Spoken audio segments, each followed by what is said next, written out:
(2024년 4월 10일) 대한민국에서 제22대 국회의원 선거가 열린다. 앞으로 10여 개월 뒤에 과연 어떤 당이 원내 1당이 될까? 이번 총선 결과에 따라 윤석열 검찰 제국의 앞날이 결정된다. 윤석열 정권은 이를 잘 알고 있다. 그들은 자신들이 이룩하고 있는 검찰 제국의 완성을 위해 총선을 앞두고 다음과 같은 플랜을 가동 중에 있다. 그 첫 번째는 바로 정적 제거이다. 지난 대선에서 윤석열의 최대 정적이었던 이재명 민주당 대표에게 가하는 검찰의 집단 린치의 속내는 이재명 죽이기를 통한 민주진보 진영의 와해와 비도덕 프레임이다. 이재명 대표는 검찰과 기득정당 국민의힘 등으로부터 대선 이후 지금까지도 끊임없는 의혹 제기와 마타도어 마녀사냥을 통해 비호감 프레임을 써야 했다. 야당 대표를 헌정사상 최초로 구속을 위한 체포동의안을 상정하여 치욕을 겪게 하고 이재명 대표 주변 인물들을 샅샅이 뒤지어 아래에서부터 하나씩 인맥들을 가두리 잡기식으로 옥죄였다. 그 결과 이재명 대표 측근들이 줄줄이 구속됐다.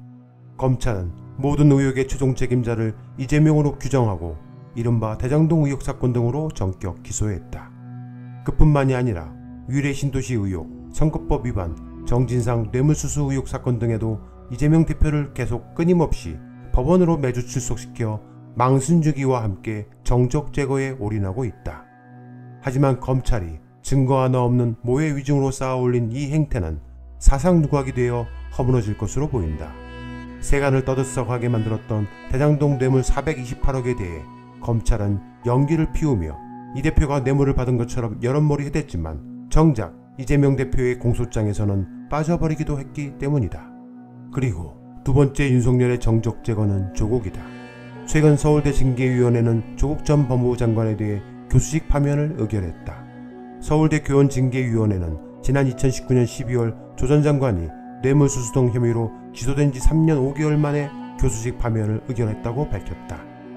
문제는 아직 조국 전 장관에 대한 항소심이 진행 중이고 헌법이 보장하는 무죄추정 원칙에 따라 최종 법원의 판단이 나올 때까지 징계를 보류하여야 함에도 서울대는 어떤 이유에서인지 조국 전 장관에 대한 교수직 파면 결정을 내려버렸다. 서울대는 국립대학이다. 만약 정부의 입김이 작용했다라면 이 또한 정적 제거의 일환으로 보인다. 두 번째 플랜은 노조의 무력화다. 윤석열 정권은 정당한 노조 활동에도 노동자를 죽음으로 몰고 갔다. 지난 1년간 윤석열 정부는 노사 법치주의를 부르짖었지만 실상은 노조 무력화였다. 양회동 열사의 죽음으로 향후 노조와 경찰 간의 극렬한 대립이 예상된다.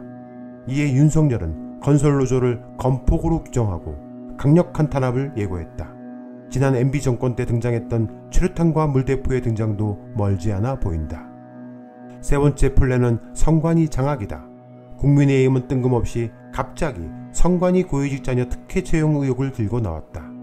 수천 명에 이르는 선관위 직원 중 달랑 2명 정도의 자녀가 특혜 채용을 받았다면서 선관위 감사 수용 압박 및 노태학 선관위원장 사퇴와 선관위원 전원 사퇴를 들고 나왔다. 이러한 선관위 장악 시도는 선관위를 악마화하여 선관위의 중립성을 훼손케 하려는 전략적 행위로 보인다. 민주주의 최후의 보루인 선관위까지 장악된다면 돌아오는 총선 결과는 불보듯 뻔할 것이다. 네 번째 플랜은 시민단체의 무력화다. 윤석열은 시민단체 등 민간단체에 대한 국고보조금 지원 체계를 전면 재정비할 것을 지시했다. 민주노총 손보기에 이어 국가보조금으로 운영되는 여러 시민단체를 옥죄고 손보겠다는 심사다. 문재인 정부 당시 만들어진 시민사회 활성화 규정을 폐지하고 시민단체의 밥줄을 아예 끊어버리겠다고 각 부처 및 지자체에 비공개 공문으로 발송했다. 그 다음 비장의 다섯 번째 카드는 바로 이동관이다. MB정권 당시 이른바 언론장악 선봉장이었던 이동관을 다시 회생시켰다. 그를 통해 공영방송 장악 및 언론 길들이기를 하겠다는 것이다. 이동관은 현재 자신의 아들 학폭 논란 등으로 어려운 인사청문회를 맞이해야 한다. 하지만 윤석열은 어떤 경우라도 반드시 이동관 카드를 관철시킬 전망으로 보인다. 이동관이 방송통신위원장에 오르면 MB정권 때 보았던 언론인들의 줄줄이 해직과 탄압이 시즌2로 시작될 것이다. 6번째 플랜은 민주당에 대한 아주 나쁜 정당 프레임 씌우기다. 한동훈 법무부 장관은 지난 10일 국회 본회의에서 2021년 민주당 전당대회 동봉투 의혹과 관련한 윤관석, 이성만 무소속 의원 체포동의 요청 이유를 설명하면서 회의장에 앉아있는 일부 의원들을 동봉투를 받은 혐의를 받는 사람들이라고 지칭했다. 그는 오늘 표결하실 범죄 사실의 핵심은 민주당 당대표 선거에서 송영길 후보 지지 대가로 민주당 국회의원 약 20명에게 돈봉투를 돌렸다라고 발언했다. 이러한 그의 발언 내용은 여과 없이 방송 매체 등을 통해 시민들에게 전달됐다. 확실한 증거 없이 던지고 보는 한동훈의 발언으로 많은 중도층은 민주당에 대해 어쩌면 나쁜 정당 이미지로 각인될지 모른다. 그리고 끝으로 7번째 플랜은 여론몰이다. 최근 네이버 및 다음 등 포털 기사에 대한 댓글은 중지되고 새로운 챗봇 형식으로 바뀌었다. 그러므로 댓글 부자들은 유튜브, 페북 등으로 옮겨가고 있다. 해외에 서버가 있어 여러 계정을 손쉽게 만들 수 있고 추적도 불가능하기 때문에 어떤 여론이 진짜인지 구별하기가 쉽지 않다. 진보 유튜버들 간의 반목과 갈등을 부추기고 서로가 서로를 헛듣고 원수가 되게 만들기도 하며 여러 커뮤니티, 단톡방을 돌며 여론몰이 중에 있다. 해당 사실은 열린고함TV 경영권 강탈 사건이 촉매가 되어 걷잡을 수 없을 만큼 번져나갔고 현재 진행 중에 있는 사안으로 심도 있게 취재 중에 있기도 하다. 이와 같이 총선을 앞두고 윤석열 정권은 다양하고 구체적인 플랜을 가동 중에 있다. 지난 MB 시절 이명박 정부의 반민주적 정책을 비판하며 김대중 전 대통령은 다음과 같이 말했다. 행동하지 않은 양심은 악의 편이다.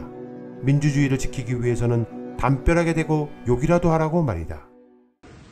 행동하지 않는 양심은 악의 편입니다, 여러분. 끝으로 2차 세계대전 당시 히틀러의 나치가 독일 사회를 장악해가는 과정을 그린 독일 신학자 마르틴 니멜러의 시를 소개한다.